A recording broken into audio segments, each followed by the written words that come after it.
Live, I'm going No, to you're end up fine. with some noise. Hello, how are you You're guys? completely fine. Hello, how are you doing? David. Let's see. Hello. This thing is going to start shortly.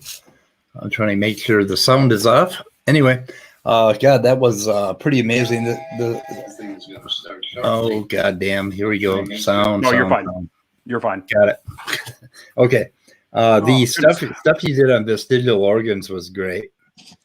Of course, he went ahead and he's got this whole spiel of papers on the Y chromosome and on mitochondrial DNA and what the hell is it? They use pedigree mutations, and he's got a bunch of papers, and it's a very, very complicated field to figure out. Well, it is, but I almost wonder that's why, and that's the thing that I have noticed, especially watching, because keep in mind, I come from the old days where, again, we would watch these debates through DVD sharing and stuff like that. And genetics, it's still an emerging science, but I feel like a lot of these internet warriors and stuff, genetics is a tool where they can talk smart and throw things around and always throw papers around. And it's one of those things where they always have an up on you. But the truth is, it does not confirm it any way, shape, or form. And it's laughable to say that it's disproving evolution or it's falsifying it any way, shape, or form when it's absolutely not. But that's kind of the other reason why I wanted to agree to this format, because he said he wanted to get to know me. But the truth is, I knew it was going to be a trap. But I will admit, he is quite a skilled debater. But the interesting, sort of. Totally. But the thing is, he still, at the end of the day, never got to the question of kind. And then I kind of knew he was going to do this, but I don't have time to go and learn all the new genetic stuff here. But I knew that he was going to focus on genetics. The times he did bring up homology, not once did he explain why one lineage of organisms share commonly derived traits. Instead, a couple of things he would throw out about why would you bring up analogous this and that. And once again, just over and over saying things that really don't equate to much. And I would say I think the debate was quite respectful, so kudos to both of you for keeping a professional level. And one thing that I will comment on real quick, his very first argument is based on a fallacy.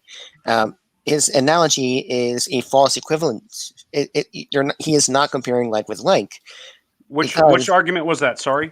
The common design versus common ancestry. When he used the analogy of the trucks and that almost all creationists use.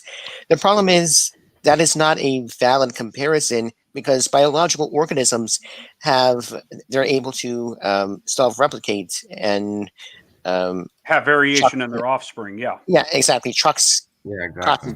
Cannot. Which is again the nature of these formats. However, the advantage is because I agreed to this debate format with him, in which he, had all his slides and everything, and he can talk as fast as he wants.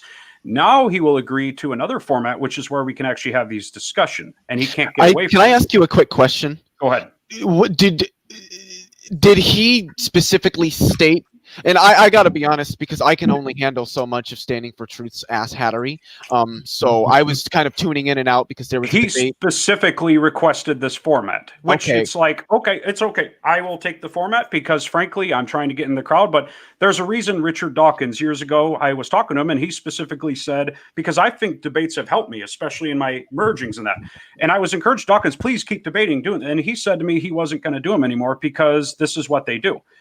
But at the end of the day, it's like, I'm not afraid of a challenge. And I also don't think, and this is what we need is more humility. I don't think it's a bad thing to say that's not a subject I'm familiar with. Now they can totally laugh and say, haha, I got you in the area of genetics. But that's why I think genetics is so popular with them, is because it's such an emerging field. And frankly, the thought that any of them have any background in genetics is completely bullshit. Yeah, so one honest person is left standing here. And so those are nothing more than common debate tactics, which is like when you go in court and you try to stack books next to somebody and basically try to overwhelm them. I don't work that way. And so for that reason, I'm simply not ashamed. He still failed to talk about the ideas of homology. He can compare them to cars and throw things out like it's been debunked over and over again. But at the end of the day, with his time, he still could not go through those things. Yeah, I've noticed that with theists, the problem is they a lot of them will go into an open dialogue style debate if that's what happens, but they prefer ones that aren't because they know that what they can do is just not respond to anything that you said and just gish gallop their entire point over and over and over in every time they get a chance to talk. And that's exactly what he did. And notice that he doesn't actually provide any substantive background for his debates. All he does is say, well, I've got these secular papers and they say this, you're wrong. Well, that's why, if you notice, I straight off the bat said, I'm going to stick to simple stuff that everybody in the audience can understand. We can sit here and try to sound smart, but the truth is, you're bullshit. You do not have a background in genetics. You've read papers, you're quoting papers, you're copying and citing them and expecting me to read a paragraph. I'm not falling for this shit. I'm just not. But in all honesty, let's stick to stuff that evolution predicted a long time ago. How does creation account for this, and how does it falsify? You can sit there and talk about junk DNA and all this, but once again, why do other organisms have so much more DNA than us? Why can we splice out many of these non-coding regions and they still grow into the exact same way? The truth is, you can sit there and twist it all you want. And I'm sorry, I would really love an answer to my first comment there, which is about chromosome 12 and 13. I'm sorry, has anyone here heard that argument that they're throwing out there and fully understood what they're getting at with that argument of 12 and 13? Yes, yeah, I understand. I understand it very well. Yeah, it's not that hard. I've done a lot of research on it. I've done a lot of research on their highly functional genes too that they keep bringing up. Yeah, he brought up encode straight, and this is the problem with project. Did he say project encode? Is that what you're saying? Okay, I was wanting to bring that up too, but I didn't hear him say that, so I'm upset. I kind of missed that. He just kind of mentioned it offhand. Okay. Well, I probably wouldn't have had time to respond to it anyway. And he was talking about how they said, well, 80% of the human genome is functional. The thing is, junk DNA never meant, even by the man who originally coined the term, that junk DNA is non-functional. It was that it's non-coding. And there is a difference between functionality and coding. Just like introns are non-coding, but they still have a function. They still have somewhat of a regulation and whatnot. Regulation and expression. mRNA, yeah. So, and that's the thing, is that they think junk means it doesn't do anything at all. No, it just means it doesn't code.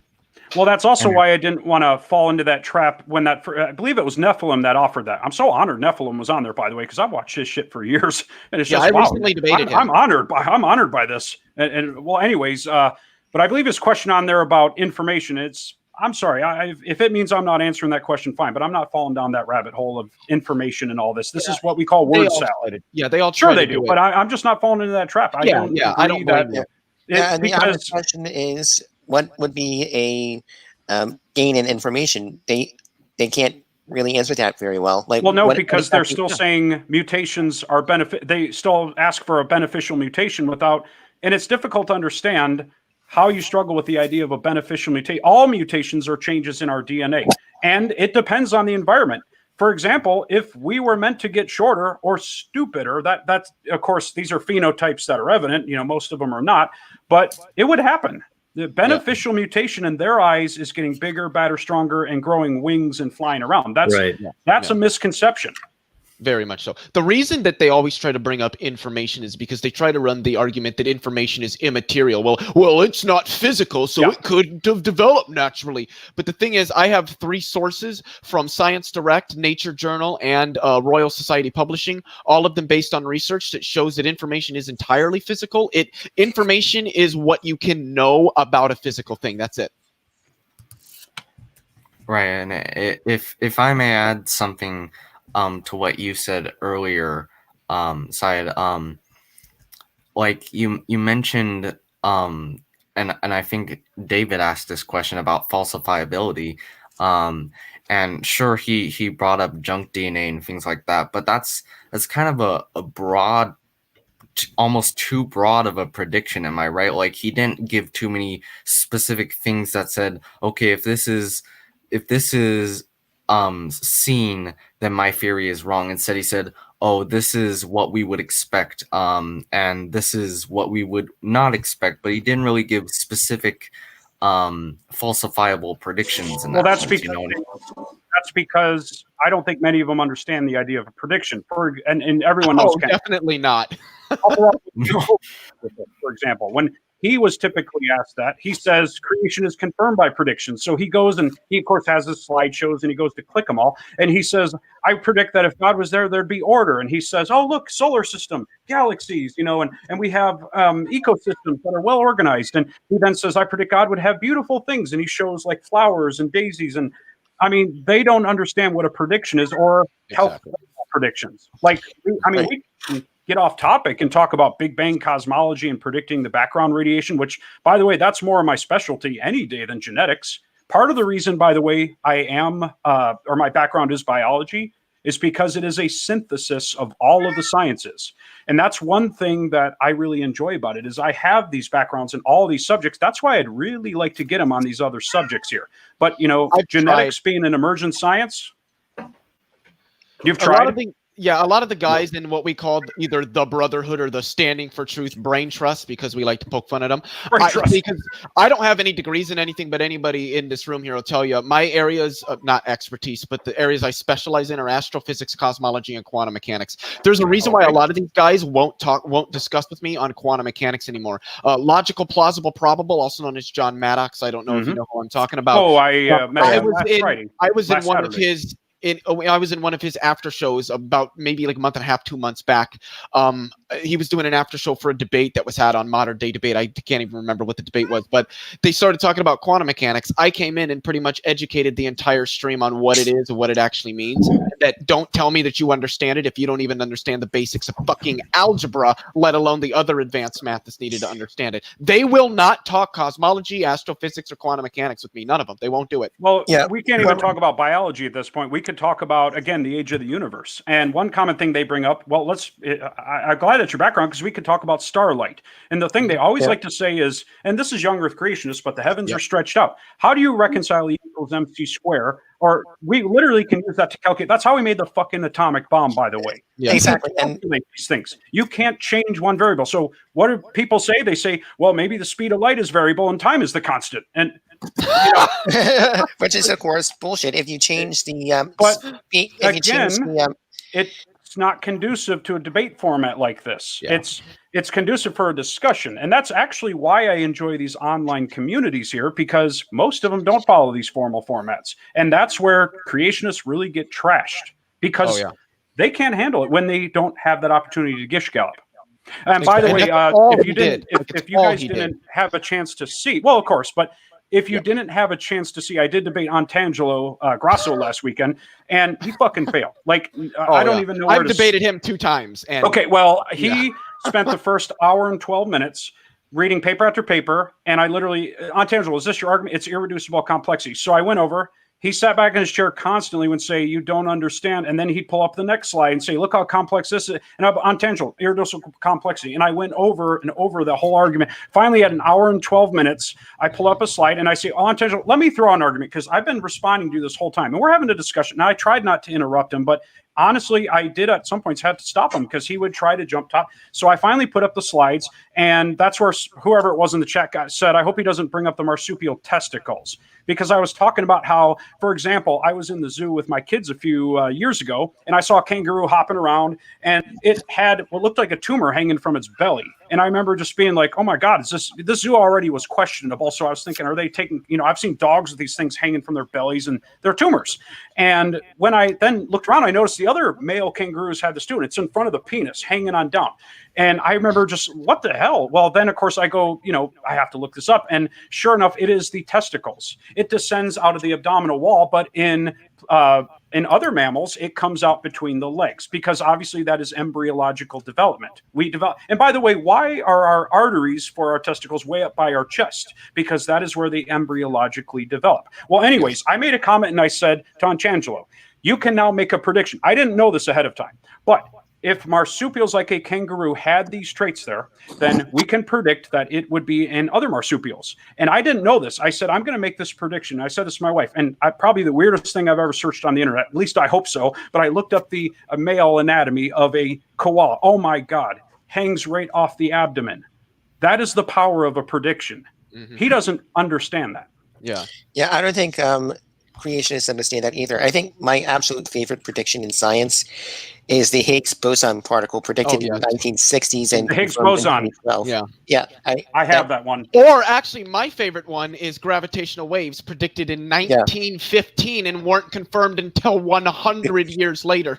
Yeah, and also, I think black holes were also predicted by Einstein and by general relativity, weren't discovered until the 50s. And this is how science, and this is how specific these predictions have to be. And I don't think creationists understand that. Well, you remember, David, in your stream when Nicholas was talking about all the predictions, the stream they said that I derailed when I didn't. I just came in and held their feet to the fire, and they just don't like that. And Smokey is not stupid, but he's well-spoken. But when it comes to science, the guy just does not know anything at all, or philosophy. I mean, just straightforwardly doesn't know anything. But he's not a stupid person. Yeah, anyway, I'm not going to go on about Smokey. But they were talking about, Nicholas Whitmire was talking about predictions, and somebody else, well, it wasn't Chris Keith, but somebody else was in there bringing it up too. I think Sandy Pigeon. And I explained to them that you guys aren't making predictions because the predictions have to be extrapolated out of previously data that's already there. Exactly. Intelligent design doesn't have any data. Right, exactly. And evolution, and really the core predictions of evolution are, number one, that organisms change over time and that these changes can result in new species through speciation. And if that didn't happen, evolution would be completely falsified. That is the groundwork of evolution, the change over time. And if we didn't see speciation and new species, then evolution would be falsified. But there is, and creationism and intelligent design, there is no reason for species to speciate. Exactly. Is there a way to share a screen here? Sorry, I didn't want to interrupt you earlier. Yeah. Just got to click the share screen at the button. Yep, I did. Yeah, I clicked share screen. Is that the Lagrangian density of the standard model? That definitely is, isn't it? Hey, I love it. Oh, yes. I'm glad you recognize it. This is the equation. I love to look at this because this was what you were talking about with predictions. It's hard to explain, but it was extrapolated from the data that we had collected since the 1960s on all of the particles of the standard model. But there was a particle in there that was missing, and you can see it in there with the H. It's all over this equation. That told us exactly what we needed to know. We knew roughly how big this particle was, how massive it was, what kind of properties it had. And sure enough, that particle was discovered, announced in 2012. So just to show you, it's complex, but these predictions, they are very specific with this. Yep. Right. And that's why I love science. I mean, theory of relativity is probably one of my personal favorite theories in science, just because of how brilliant it actually is. And you were talking about, I think, speed of light being changed.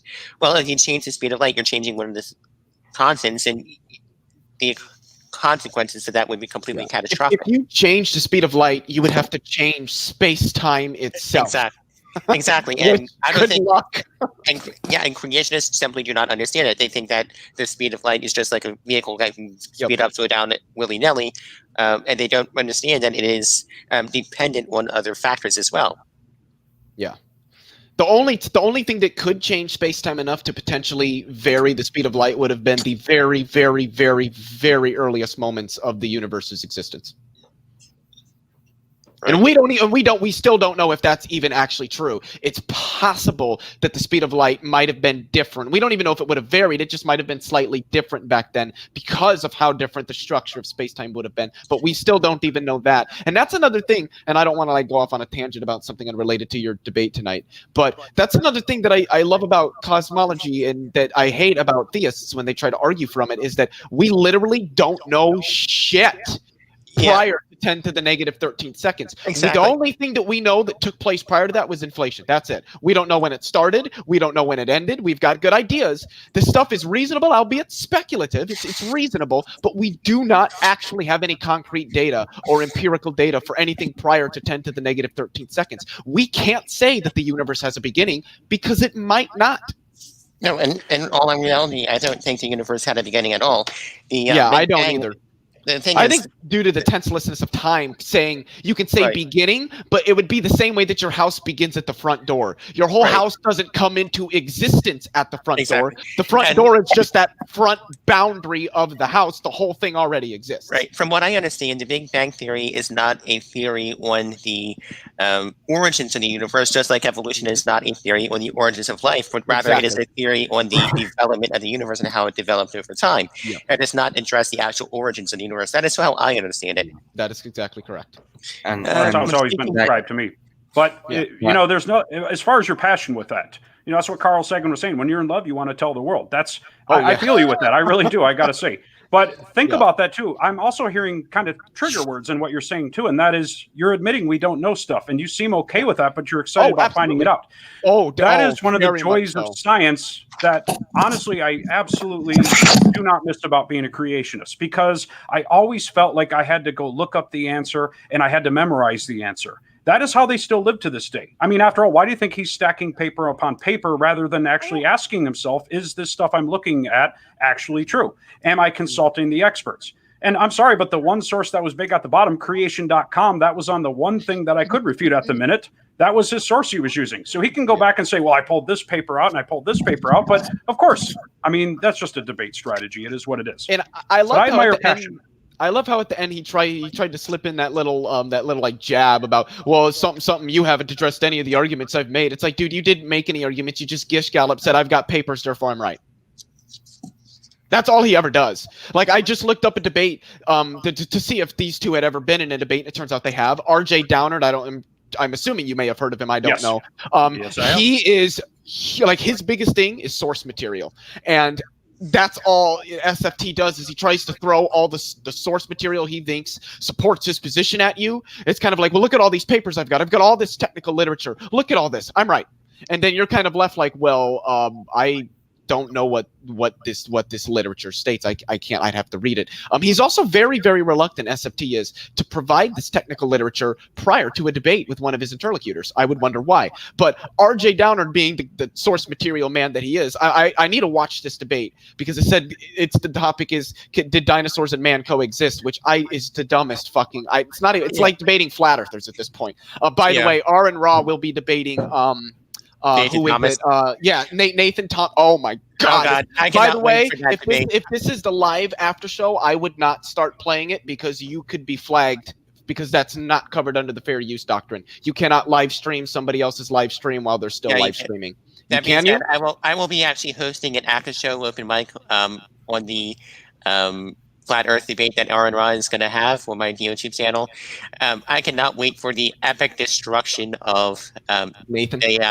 Trash clown Nathan Thompson. One of the things that I would love to do with a flat earther, because they are so ignorant of math it isn't even funny, is either give them a basic trigonometric equation, like if I throw this ball 10 feet at a 45-degree angle this way, and I throw another ball 13 feet at a 50-degree angle this way, what is the distance, the straight line distance between where those two balls are resting? Now, obviously, I don't know the answer right off the top of my head. I'd have to do it on paper. I'm not going to do that. I could probably whip out my calculator. I'm not going to do that anyway, because it's basic. But they wouldn't be able. I'd be like, I will literally give you 2 minutes to sit there and work it out and solve it. They couldn't do it. But what I really want to do is, because they all deny gravity. They all know, gravity's not real. And I want to say, all right, which one of the tensor equations and Einstein's field equations is wrong, and how did you determine that? Yeah, what's a field equation? Yeah, they'd be like, what's a tensor equation? Yeah, they would think a field equation has to do with the field of corn or something like that. Yeah. But anyway, Leo, you might be interested in this as well. But I'm putting together a stream on accelerated Christian education. I emailed Speed of Sound, Gravity, Aaron Ra, and Dr. Dan about this.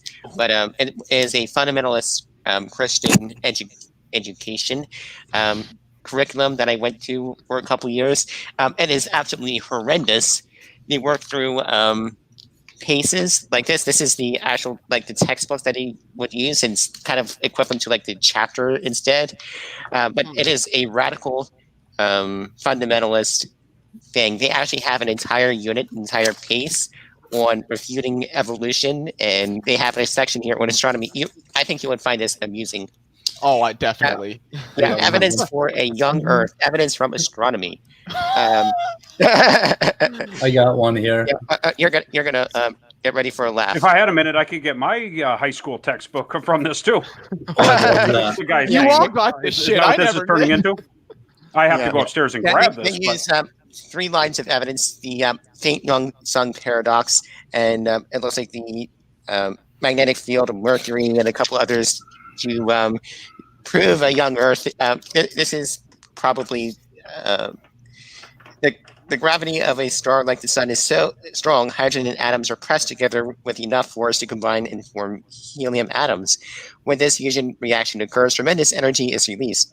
As the fusion reaction proceeds at the core of the sun, it pulls in more matter from other outer parts of the sun, causing the sun to become hotter and brighter.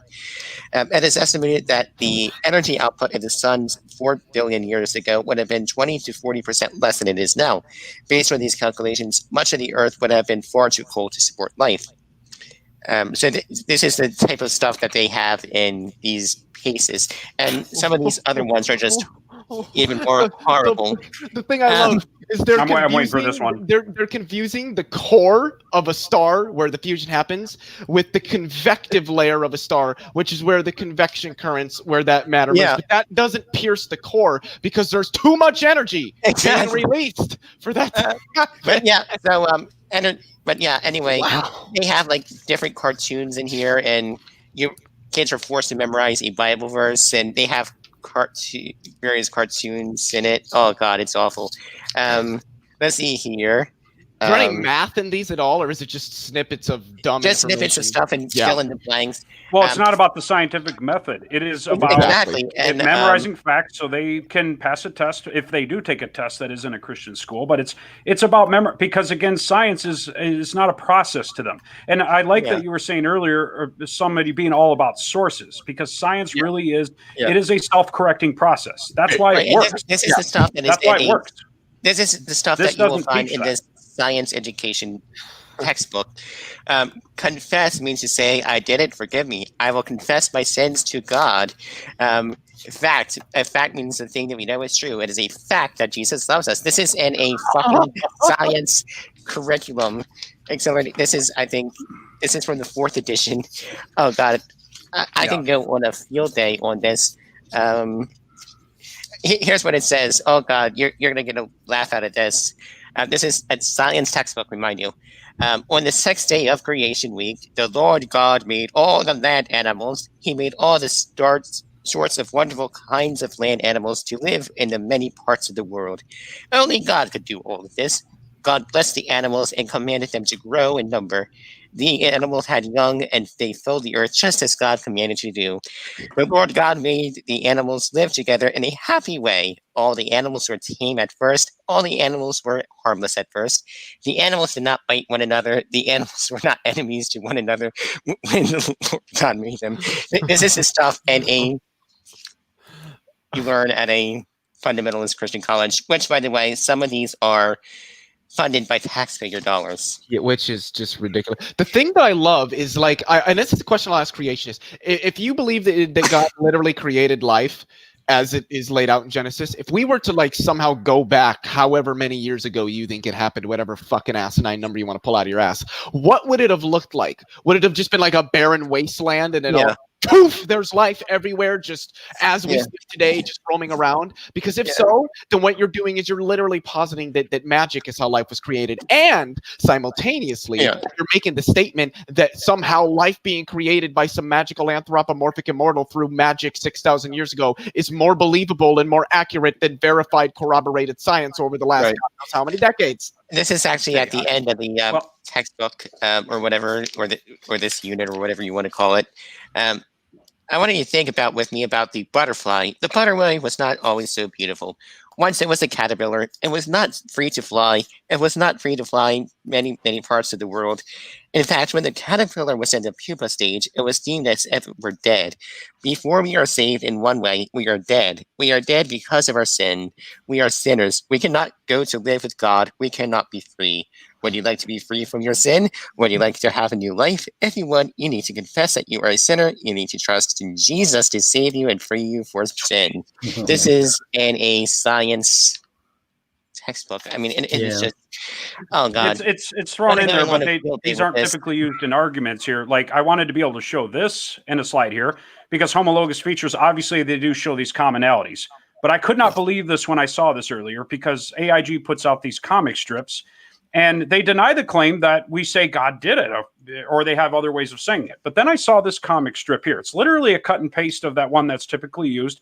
It says here, evolutionists tend to focus on the similarities. Creationists tend to focus on the difference. And if you look here, so God, and at first I thought, well, this is satire. Obviously this was made displaying the fallacies. Oh my God, this is from AIG. They're literally saying here, God did it. And God is all these animals are similar, but humans pray.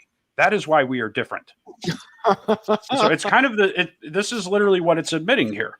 And what about the praying mantis? Doesn't that make them like special creation? The praying mantis. Yeah. Well, evolutionists, we focus on the similarities. So I suppose they would accuse us of putting that in that same camp there. So, but at the end of the day, it boils down to a God did it argument. Now you can, in the textbooks there, it's just memorizing facts. It's throwing out different ideas, but they're not coalescing into the students doing independent thinking or lab work on their own or critically talking about these ideas, even though they use these. What is the idea that they use is discuss the strengths and weaknesses of a theory, because as if we do that with gravity or anything else. Cafe just said something in the chat here. He says, well, the mystic uses the analogy of science as the spoon that attempts to understand the ocean by taking individual scoops of water from it by a spoon. The funny thing is you actually can do that, and we do that all the fucking time in physics. It's called renormalization. Yeah, he's talking I also about understand like the massiveness of the ocean and how it affects the climate, ecology and things like that. Aren't they worried about like what happens when too much water melts off the ice caps? It's gonna focus towards the center or something. So science does both. It takes in math as well as individual smaller samples. So that's really not much of an argument, I wouldn't think, Cafe. Well, he's talking about reduction, basically. I mean, if you look at it reductively, but there's no reason why you can't use science to get an overall intuition. Our modern astrophysicists can't. Why even are we prove focusing M theory? Because M theory isn't a theory. Yeah, it's not even a theory. Number one, it hasn't been experimentally verified, and it's quite frankly probably not true. It's a hypothetical model developed out of some more advanced versions of the string models. I don't call them theories because they are not fucking theories. They're hypothetical models. And the funny thing is that with the string models and the superstring models and all the other models that fell out of them, they're really just mathematical toys for physicists to play with in the hopes that we might get some better understanding of how our reality works out of them, but we don't expect the whole thing to be true. String theory was originally proposed as an explanation for the interactions of quarks under the strong force. We now have quantum electrodynamics and gauge field theory that does that. So the very thing that string theory was originally proposed to explain, it didn't even end up explaining. We got a better explanation. Cafe is he's basically conflating science with mysticism. By the way, since we're on the topic of cosmology and all that, I'm kind of curious, since I know pretty little about cosmology. That is not my field of science, even though I love studying it. It's just not my field of expertise. What are the different multiverse hypotheses out there? Like, how do you feel about that? It's hard to put a name on them, but because you could consider like Roger Penrose's conformal cyclic cosmology, which just doesn't match with our data, a version of a multiverse because it's different iterations. But the thing is, until we can experimentally verify that there is another universe fundamentally disconnected from ours, there's no reason to assume that they're out there. Now, that doesn't mean that they're not. The chances, I would say, are probably slim. Most of the astrophysicists I've talked to say that they're slim. But we can't say, no, it's not the case. It can't be the case. All we can say is we have absolutely no verifiable data indicating that it's the case. Right, exactly. We should have a private chat, just you and me, on cosmology and all that fun stuff. I am 100% down. Well, it's going on with string theory and all that. There are some things about it that do make it interesting. And it's been about 10 years since I've looked into string theory because the development, it's interesting you say you're dismissing M theory. I am curious about that generally because I remember that was kind of an emerging field 10 years ago too. And what was it? Ed Witten was really, really famous for at least proposing this idea. But again, there was no way to test it out. But admittingly, that is kind of where they are stuck at. Now, go back 100 years ago to when Einstein predicted general relativity. He had no way to test it out either at that time. And we're actually lucky it only took a few years, but you obviously are familiar with the solar eclipse. And not only were they able to see the picture, but predict exactly how far that the stars would move in the image. And that was a very short period of time, but such a bizarre concept that literally space is warped. But I mean, space is literally warped like that. And I mean, it just took a few years, but that was kind of in the same boat back then. But yes, it is in the realm of hypothetical, but that doesn't mean it can't be demonstrated. They are literally telling us these are the properties of it. But if we want to talk about anything in particular as far as creation and that's where the difference is, because it isn't about predictions. Exactly. Okay, Cafe's going off in the chat. M theory only considers linear time in one direction. It doesn't consider a universe where physics is occurring backwards. I don't think that's M theory. I think that's loop quantum gravity. Or I should say versions of a loop quantum gravity to propose a universe that is essentially a mirror to ours, but time runs backwards. And so you'd have the Big Bang singularity, our universe evolving forward in time, and then another universe that evolves backward in time too. It's not really a singularity because singularities are only mathematical things. They don't exist in reality. But Cafe is trying to use mushrooms to understand. You can't use drugs to understand reality. You got to use observations. Yeah. Like you go to CERN, I would bet you'd be hard pressed to find somebody that actively uses hard drugs to. And before you start using psychedelics, you should have a really good firm base in reality. That reminds me. So I'm sure most of us here. I don't know if Todd is it. I don't know how you choose to be addressed, but it's no. You're fine. It's very interesting though because. That was brought up quite a bit, and I started thinking throughout the night. It came across kind of condescendingly how my name was used, and I'd almost probably from here on out go by side or something. But no, you can call me Todd. That's fine. Right on. So you probably won't know this person. Speed does, Scott does, and I'm quite certain David does too. Little Mr. Sunflower. Oh yeah, Sunflower. MDD chat. He was going off with somebody about something, and he was like, he said something along the line. I can't remember exactly what it was about, but he said something along the lines of like, well, that's like saying that the Large Hadron Collider could have just came about naturally. And I said, well, the funny thing is, Sunflower, is that the gravity of a supermassive black hole can actually accelerate particles with more energy than the LHC can. So yeah, particle accelerators do exist naturally and have before we invented them. Anyway, I would like to make a prediction, and I made this prediction before, but if science ever comes to the point where they make a cell in the lab, the first thing that the creationists are going to say is, aha, this proves intelligent design because it was intelligently designed by scientists, therefore God. Right. Well, that's not really a change to their argument anyway, because they're always when you point out like using computer simulations to demonstrate evolution or anything like that, they always say, but somebody had to start the program. Somebody had to make the machine. Somebody had to write the program. Well, they don't like the stuff we're learning about abiogenesis that usually gets stopped right there with no, that doesn't happen, or prove, show me how a cell just comes together from this material. And it's like, well, that is the whole concept of an emergent property. By the way, we can make protocells. I'm starting to see your evolution. I wish Todd would have debunked standing lies arguments against chromosome 2.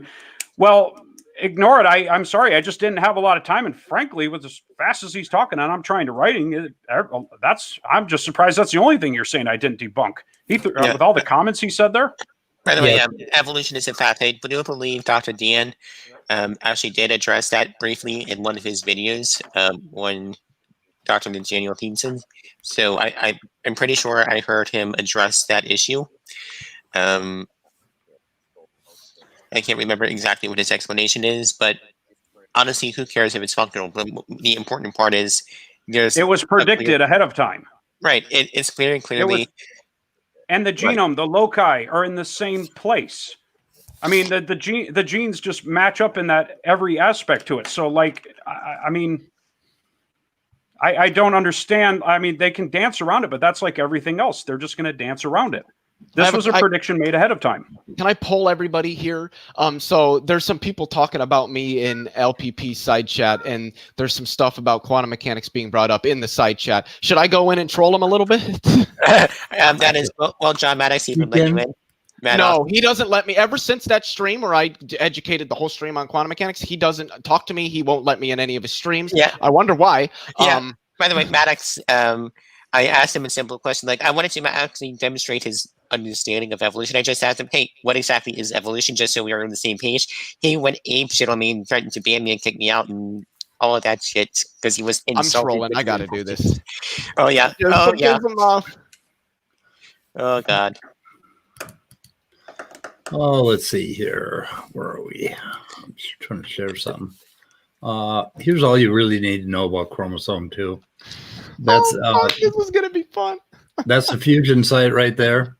I'm not sure how much you can see of that, but anyway, let's see. There's a chimp on the right. Okay, over here, can you see my cursor? We got the chimp on the right. We got the human in the middle. Those lines run straight across. If you look at the entire chromosome. Okay, on the right here, we have the lines that run straight across for human and chimp. On the left here, we have mouse and human and chimp. So all you need to know is that correlation right there tells you that there was a fusion. And the other things that you could know about this is that what they talk about, he keeps talking about this highly functional gene, this basically DDX11.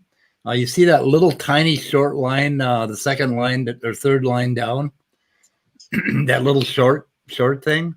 That is. Dude, they're all fucking raging on me now. Are they?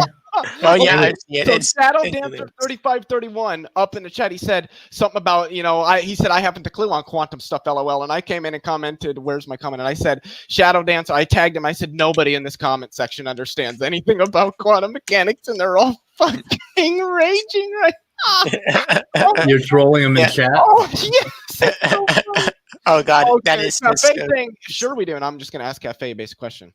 Yeah. Hey, yeah. I'll admit. I'm gonna ask him if he knows what I'm gonna ask him if he knows what a commutator is. Actually, no, let's go with formation operator. Okay. Anyway, this is. Are you guys with me, or are we watching Leo?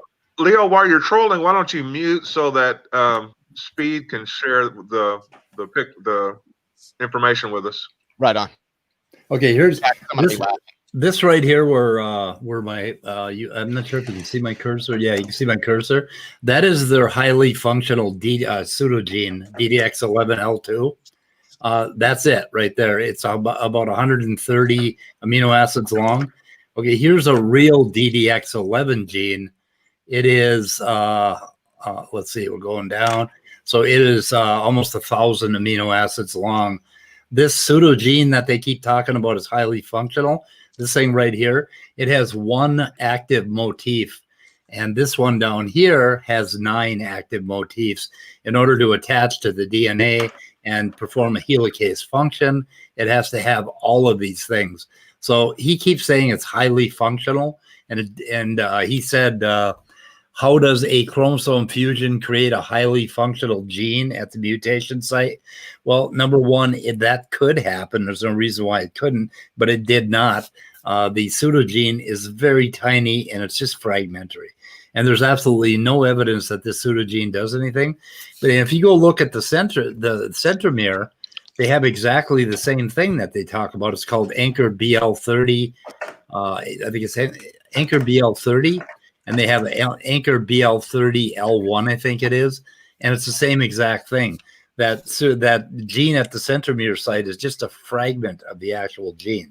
And this totally shatters their bullshit.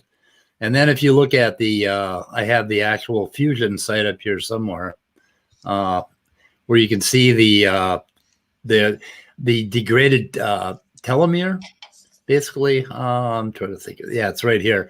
These are the degraded, the remnants of the degraded telomere, which is about 700 bases long. and there's no reason why it should be 30,000 like they claim it is, because basically something happened in the fusion event that trimmed off those telomeres, and then when they lined up and joined, they left this 800 base remnant telomere site right in the middle of chromosome 2, exactly where we would predict it to be. And they've got about a bunch of other bullshit that they talk about, but it's just all been, I mean, it is so weak. And this, who is it, Tompkins? He's the guy that promotes it. It's just bullshit. And I've been trying to get Standing to talk to me again about it because I wasn't quite prepared when I talked to him back in February, but I've done a lot of research since then. And everything that they've come up with is just bullshit. It's just unbelievable. Anyway, Leo, you can share with us now. I'm done. You get me started on chromosome 2, I get a little bit nuts because no, I'm just sitting here casually trolling.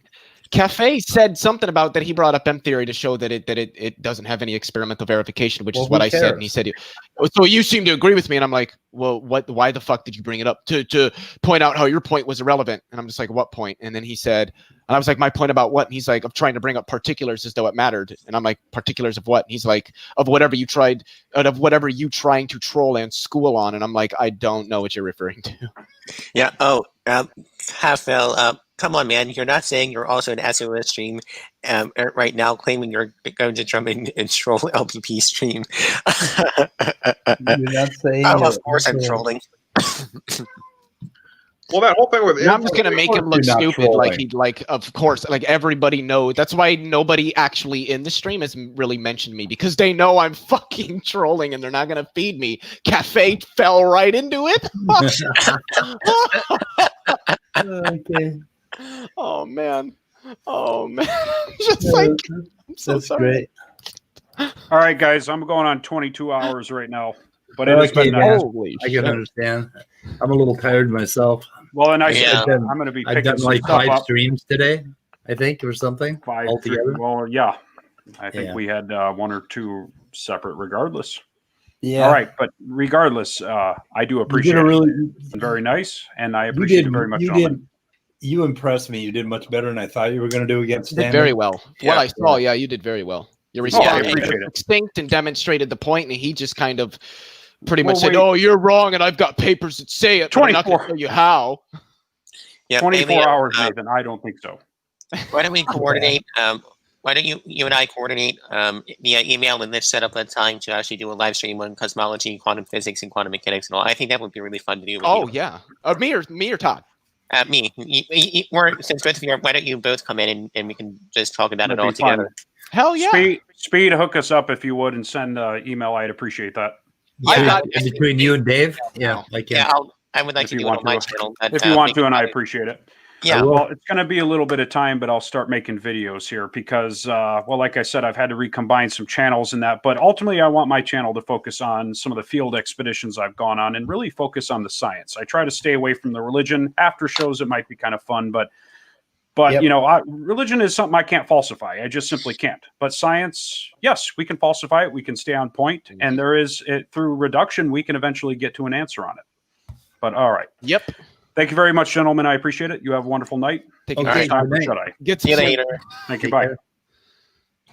I'm not sure how much I got left either, but yeah, the trolling is done because nobody wanted to feed me because they knew that wouldn't play out So, well. Leo, I love actually knowing how to troll.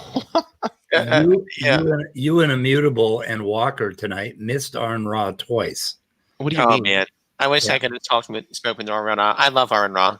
If you guys had just answered your text messages, I did, and but it took you a while. I don't know how did we miss him? Where did he appear at that I would have been around him? He came on the stream twice. I invited him on, and he came on here once at 9:30 and once at 10:30. On whose stream? Nobody here. The debate? I guess he didn't realize the debate was still going on. Yeah, because I was moderating. He was on this stream here. And I told him that I was trying to get somebody in to talk to him, but nobody would come in. You guys don't. By the way, well, it's because you didn't tell me that. You just said, "Hey, can you do this?" You didn't be like, "Hey, Arn Ra is like backstage or like in my stream, come like, in hating somebody to talk to. You got to be direct with me, dude. I have fucking Asperger's. I cannot pick up on this shit sometimes. Okay. When you said he's in the sorry to interrupt again, David, but when you said he was in the stream, I thought you meant he was in the SFT stream watching the debate. You got to specify, because yeah, I'd totally come in if I'd have known that. Yeah. Okay. I have Tourette's, so it'll help if you don't get insulted, but I'm going to swear at you a lot too. Okay. I'm going to say, "Fucking Leo, fucking Aaron Ross in the stream. Come on to the fucking stream on my channel, you fucker." Okay. It's that's like all good. Tourette's. Yeah. By the way, Speed, can you try and get me? I emailed Aaron Raw a while back ago, but he hasn't responded. I don't know if he just hasn't seen it or been too busy to get back to me. But if you can get a chance to speak to him and tell him to get back to me about the, because I also wanted to speak to him about my experience with accelerated Christian education. Okay. So, yeah, if it'll be nice trying to do like a couple streams together about it. He might, he might have you on his channel for that one. I would like to have you on my channel for that one. Yeah, sure. Well, I mean, try to hook that up. It's supposed to be on Aaron Ross' channel at some point. If he's watching, it'll be his reminder. I was trying to buy some of the material, but Christ, the only thing they seem to have is like grade school material available. Do they have high school textbooks? Yeah. Well, with the accelerated education, these are the textbooks. They come in like PACE. It's called a PACE, a packet of accelerated Christian education. So this is a chapter or so. I actually emailed you where you can actually purchase these things. Yeah, but it's like $180. Yeah, it's ridiculous. But you can actually buy them individually for like $3 or whatever. And yeah, well, I got their kids answers thing. This little tiny magazine with about 8 pages. They charged me like $10 for shipping and handling, plus $4 it's like 8 pages. Ew. And they charged me $10 for this one thing. Ew. It's like, geez. I mean, I would kind of like to buy the whole packet, but Christ, $180. I don't like to give them that kind of money. Neither do I. Yeah. All right. Anyway, thank you, Speed, for inviting me on. I really appreciate it. Okay. Guys. Yeah. Leo, thank you for coming. Leo, Thank you for being the only one that showed up for me, David. I said I was going to be here. What's that, Scott? I wanted to ask you a quick question before everybody hangs up or whatever. What's up? Why don't they call string theory and M theory like string hypothesis or M hypothesis? Because it's not as flashy. So what? It's not as flashy. It doesn't ring. Okay. It doesn't roll off the tongue, so to speak. Okay. But other than that, I don't know why people like Kafai, when he brings up that thing about, well, there's no proof for M theory, why he doesn't understand, or other people don't understand. We're aware of that. We're aware that it's a hypothesis that people are mulling over, hoping to come up with some evidence or data eventually. But yeah, okay. I was just wondering. So it's just marketing shit. Pretty much, yeah. Okay. And see, string theory was highly popularized by people like Michio Kaku or yeah, Michio. I have a lot of respect for Michio. He knows infinitely more than I could ever hope to fucking know on the subject. But I've got to be honest, and I can say this because he's never going to see this video. Not that I wouldn't say it to him, but I feel like he over sensationalizes a lot of aspects of science. He does. And maybe he doesn't do it on purpose. And I'm not going to say that he does, but I definitely think that Michio Kaku is one of those who he's a sensationalist scientist. He takes ideas, a lot of them haven't been proven, and talks about them as if like this is a fact of reality. This is the coolest thing ever. It just over sensationalizes it, and I don't like that. I understand what you mean. So they blocked my video this morning because of that Saturday Night Live thing I put in. Saturday, bad, man. Yeah, I'm trimming it out. Saturday Night Live. I thought they were gonna. Saturday Night Live is a real bitches about using any of their content at all. So I'm trimming out that part. We'll see if it'll republish. But they blocked it on me. I knew that was going to happen with them. I managed to get away with the spider thing, but not the SNL thing. So anyway. Hey, guys, I'm really fucking tired. So I don't know. Well, I guess you need to go try to get some sleep. Yeah, I'm having dreams about that debate. The horror story, the horror. Alrighty. Horror. I'm going to The take off horror. and keep kind of slightly casually trolling LPP's chat just because I You can. should go. You should try to. If you want to continue the conversation with Cafe, he is also in a Logical Plausible Probable side chat on his live stream right now, Brenda. So you can jump in there if you want to continue the discussion Hey, with Brenda. after the stream. Brenda. Nice to see you, by the way. Literally in that chat. Literally. Yeah, cafe is. I don't know if it's really worth it, but anyway. So this would have been a hell of an after show if we had gotten Arn in. Yeah, but you weren't fucking. You were fucking vague. I'm sorry, but you were. You were just vague. Okay, Hey, next time. which stream? I thought you were talking about SFTs. You didn't tell me. How, like, dude, I need you right now because my phone was sitting right next to me. So yeah. Okay. Think about it this way: it's FFT's fault for starting the debate late. Anyway, this all could have been a very nice evening and all, but he started late, which made the after show late. So it's once again, it's the creationist's damn fault. I'm composing something. I'm going to see if this will work on you. Okay. Will that work? I do that. Yeah, because you are a Tourette's person. You do have Tourette syndrome. I do have Tourette's, and my Tourette's will complement your Asperger's very well. I think we get along anyway. Are you still trolling over there? Oh, you are. Actually, I'm not really trolling. I'm actually kind of having somewhat of a discussion with this Lena Powell person. I don't know. Who the hell is she? I don't know. I don't know. I don't know. I haven't quite figured it out. Well, ask that person if they're a creationist. Just come out and ask them. I think I tried that once. Is that a bad thing to do? I mean, you just don't ask that question. Well, it's like a dirty word, creationist, like calling them, trash can, calling them dumpster trash or something like that. But I don't know. Oh, wait, what?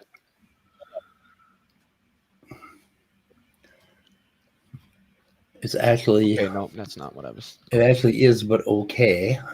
Okay, I mean the universe exists tenseless. The boundary at one end, but it doesn't ontologically begin at that, boundary. Cool. And it's just, well, many worlds is not scientific. Why it kinda is. It's just we don't know if it's true. It could very well be true. We just don't know. I don't hold to it. I think it's the better model. Which model? The Everettian model, the many worlds interpretation, as it's often called. Like I have a paper here from let me scroll back up. Surveying the attitudes of physicists concerning foundational issues of quantum mechanics from the Department of Physics and Astronomy at Aarhus University. I don't know where that's at. This is from 2016, December 2016. Let me scroll back down. Let me scroll back down. Let me scroll back down. I think I went too far. I went too far. Let me scroll back up. Scroll back up. What is your favorite interpretation of quantum mechanics? First option with 39% is Copenhagen. The second option with 36% is I have no preferred interpretation of quantum mechanics. So if we get rid of that one, since there's no interpretation to be had there, the second most popular one would be Everett, many worlds. And the next one at the same 6% would be information-based or information theoretical. Oh boy. Smokey is doing a stream, My Issues with the Yek Community. Cool. Could go troll him too. I mean, he's not Yek anymore. Oh no, I don't think he ever has. Damn it! Why does this shit happen? It pisses me off. I'm sorry, I'm talking out loud. You know, I think Leo is just naturally, organically, he talks in 1.5 speed time. Yeah. It's gonna be awesome when I actually get my channel going because it's just gonna be fucking sweet. If you slow him down to 1, it'll be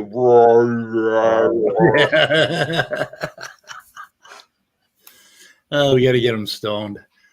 I would love to get stoned. I have no weed. I don't know where to get weed because I have no money and I don't have anybody. You got to grow it, man. No. Roll your own. No. It's the only way. These fucking friends of mine, they like back in the 70s, they went down to Minneapolis here and they picked themselves a whole trunk full of ditchweed And that shit, you couldn't get high on that stuff if you smoked an entire bale of it. It was. Yeah, you better make sure you're smoking the right stuff. I know. Well, the funniest thing during World War II, the United States Navy paid a bunch of school children in southern Minnesota to go out and plant marijuana everywhere so they could have hemp for ropes on the ship, right? So in 1978 or so, the government paid a bunch of school children to go out and pick that fucking weed and get rid of it. So they like paid school children to plant it in 1945. 30 years later, they paid school children, or they got a whole bunch of people out, paid them to pull it up and get rid of it because it was growing everywhere, right? So it was in every ditch that you could find. You had marijuana growing in southern Minnesota, but if you boiled it down, like if you boiled it down with toluene and alcohol and a bunch of other shit, you'd end up with these sticky little balls, and you could get high on them if you ate like an ounce of it. Wow. Thanks, government. Yeah. Anyway, back in the day, the 60s and the 70s were great times, I'll tell you. Were they? Were they great times? They were great times unless you were black. Oh, yeah, well. That's true, Leo. You don't have to worry about that because you're not black. Well, actually, things were kind of coming out of the woods for black people. Yeah, but not really, though, because we're still not out of the fucking woods. Well, they went back in, I think. I don't know how, but they managed to stuff you guys back in the hole. But yeah, even if Biden wins and the Dems get some sort of power, they're still going to have to do a lot of stuff to work against white supremacy and all those groups that are out there. And the fucking, they're going to have to learn how to train police before they give them weapons. Yeah. Because you can't just go fucking blast people like they are. I mean, if cops, they talk about how tough their job is and how scared they are. Well, if you're fucking shaking, you shouldn't have a gun in your hand. Yeah, fear and guns do not go together. They do not go together, and that's the problem. They get these 22-year-old cops. They give them no training other than how to kill people. Mm-hmm. And they give them fucking guns, and they send them out, and they're scared shitless. And that's what happens. People get killed. Wait, what the fuck were we talking about? What SFB actually asked me a genuine question, sort of. Really? A genuine question? Or sort of, because I pointed out, somebody mentioned what is this quantum consciousness and inspiring philosophy? I'm assuming you two know who that is. And I because SFB he's new to YouTube, he doesn't know who IP is, Michael Jones. And I said IP holds to the same interpretation of quantum mechanics that LPP does, the consciousness causes collapse model, or the von Neumann-Wigner interpretation, which was abandoned by the aforementioned two. And SFB said, I thought that was more of Schrodinger, wasn't it? At Leophilus. And I was like, no, Schrodinger, Dirac, Heisenberg, and Bohr collectively developed the Copenhagen interpretation, which is true. Oh, let's see. Did I already fucking do this shit? Do what shit? Oh, I copied the first part of the chat on Smokey's stream.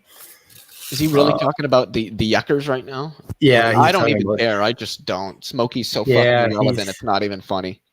Yeah, I guess but I'm interested in figuring out where him and SFB Mod got into it. It would be funny to listen to that. I didn't know that until you told me, actually. Oh, yeah. Well, he was all over the chat on Standing for Truth, just going after SFB.